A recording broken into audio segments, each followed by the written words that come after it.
Ladies and gentlemen, the President of the United States, the Vice President, and the Secretary of State.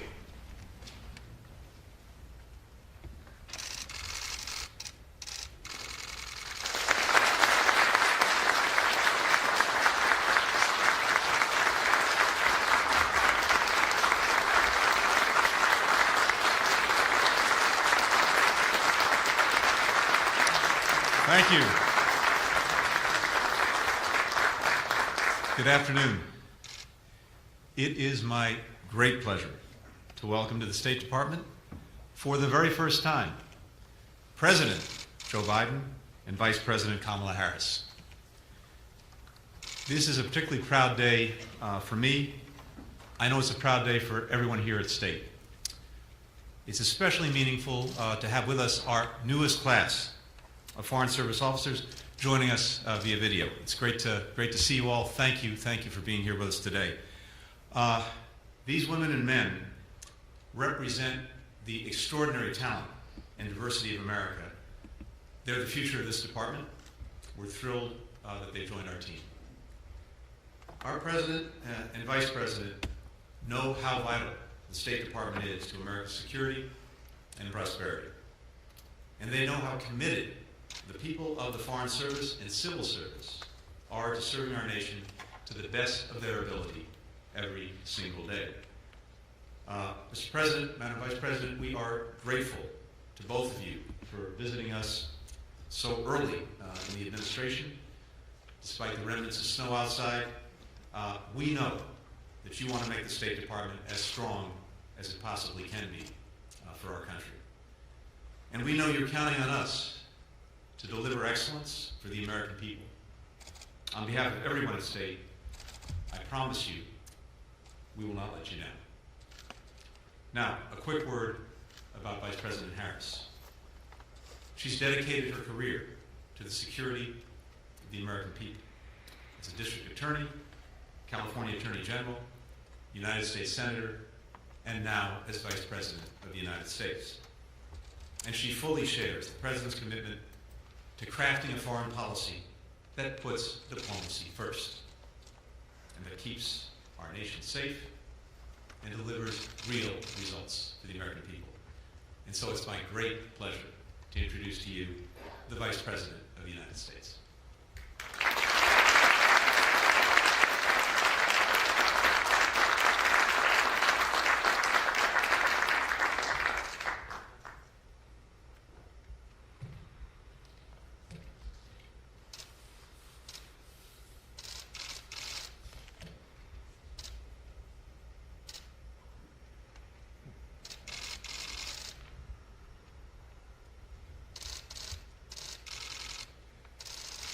Thank you, Secretary Blinken. It was my great honor to swear you in last Wednesday.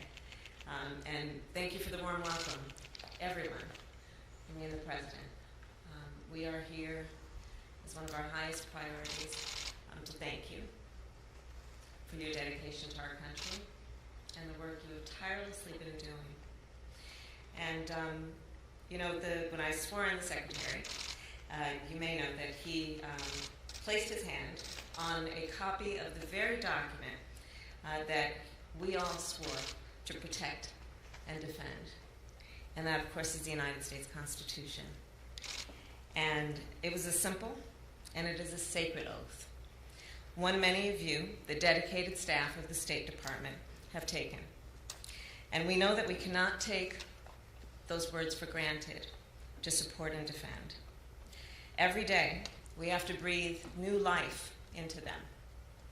That is our duty. As difficult as these past years have been, you have remained committed to democracy, to human rights, and the rule of law. On behalf of our nation, we thank you for your service and for your sacrifice. Today we are here in person to tell you that we are committed to upholding the highest standards of integrity and accountability, inclusivity, and diplomacy. On the global stage, as a partner and a leader, this is the foundation on which we stand. We build on that foundation both by what we do abroad, restoring our alliances and supporting international institutions, and also by what we do within our own shores. Our foreign and domestic imperatives are intrinsically linked. Everything you do, every policy you advance, every partnership you forge makes a difference in the lives of everyday Americans. At the same time, our strength in the world depends on your strength and our strength here at home. And that is why we are working to reinforce our democracy, to rescue our nation from this pandemic, to rebuild our economy, to confront racial injustice, and to combat climate change. The world is counting on us. And we, as a nation, must show both our allies and our adversaries that America will deliver. It's time to deliver. Again, thank you all for your service. And Secretary Blinken, thank you for your leadership.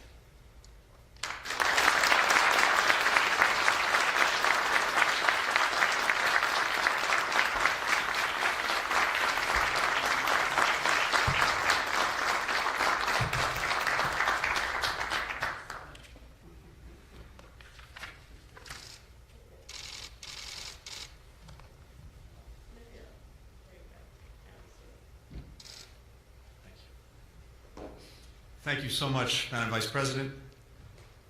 And now just a brief word about President Biden. No one has ever brought as much foreign policy expertise and experience to the presidency as Joe Biden. For the 2 decades or so that I've worked for him, I've just been trying to keep up. From Baghdad to Bagram, from Paris to Pretoria, to so many points in between.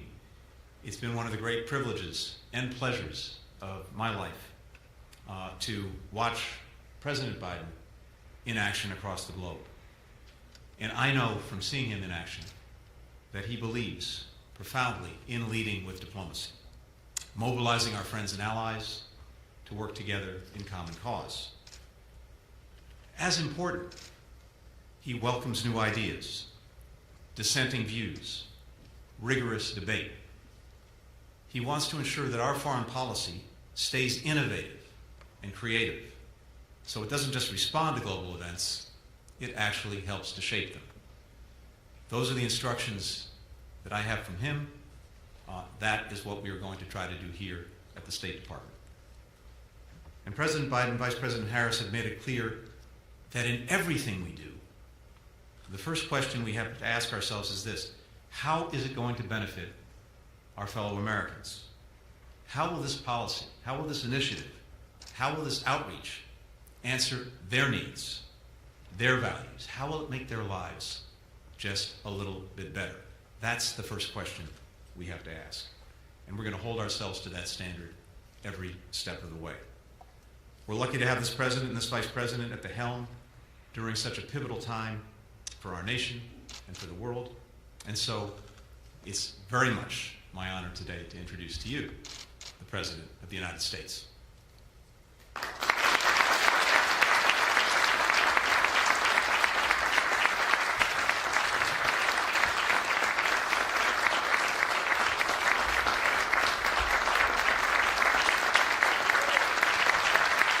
Thank you.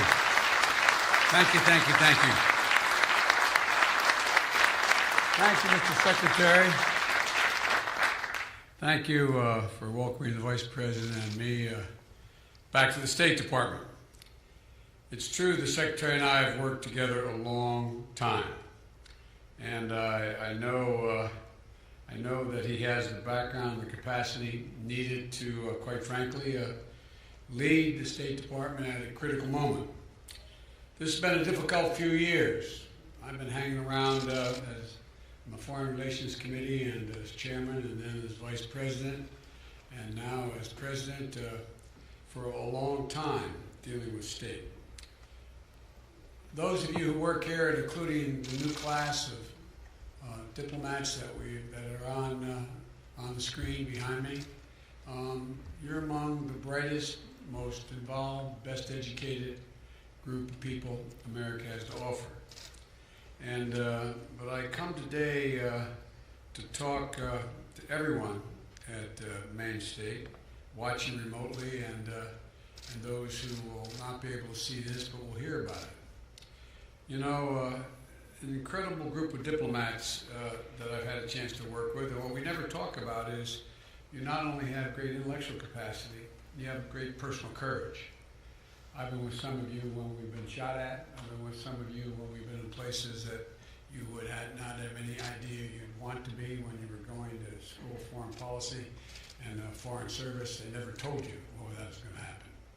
But you're an incredible group of individuals. And I've said many times over the years, those of you who are stationed overseas and have been stationed overseas, you're America's face. You're what people see in the country you are. They look at you. You are the face of America. And it matters. It matters a great deal how you comport yourself and how you deal with the folks that you're dealing with in that particular country. I find it, many of you among the most incredible, and by the way, I think what we don't do enough, we don't thank your families.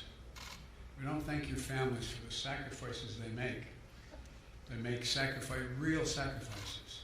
I don't know how many times I have moved, and I may again move to see to it that your spouses, they give up their careers many times to follow you.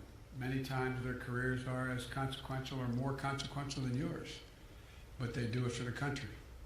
And they're to be thanked. But the main message that I want to communicate to you all is that whether you're part of the newest class of Foreign Service officers, you've worked for decades in the civil service or foreign service, or you're locally employed staff, your vital and success and strength of our nation depends in no small part on you. Later today, I'm going to go up on the 8th floor and send a clear message to the world. America is back. America is back. Diplomacy is back. You are the center of all that I intend to do. You are the heart of it. We're going to rebuild our alliances. We're going to re-engage the world and take on the enormous challenge we face, dealing with the pandemic, dealing with global warming, and again, standing up for democracy and human rights around the world. Again, as I said, you're the face of America abroad. And in our administration, you're going to be trusted and you're going to be empowered. Trusted and empowered to do your job. But I ask each of you to abide by a few core tenets. Integrity in all you do. We say it again, integrity in all you do. Transparency and accountability to rebuild trust in America around the world. Working in the service of the American people, not self-interest, and promoting diversity, equity, inclusion, accessibility across the board, because our diplomats at all levels should reflect the full diversity of this great country. I know how much we ask of you and your families, and I mean that. I do know. It's been a long time I've been dealing with this building and all of your predecessors. The sacrifices you make are real and not recognized much by the country as a whole. They don't know all that you do. I also know that you've never let us down. I believe in you. I believe in you.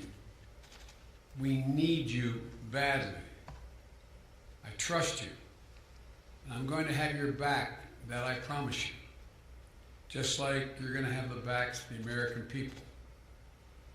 What I always point out to people, in the years when I was chairman of the Foreign Relations Committee, I'd make sure that my Foreign Relations Committee staff came to my home state and worked in constituent services, which many of them thought was sort of beneath them. I'm a foreign policy specialist. but it's all about who you work for, who I work for, who we work for.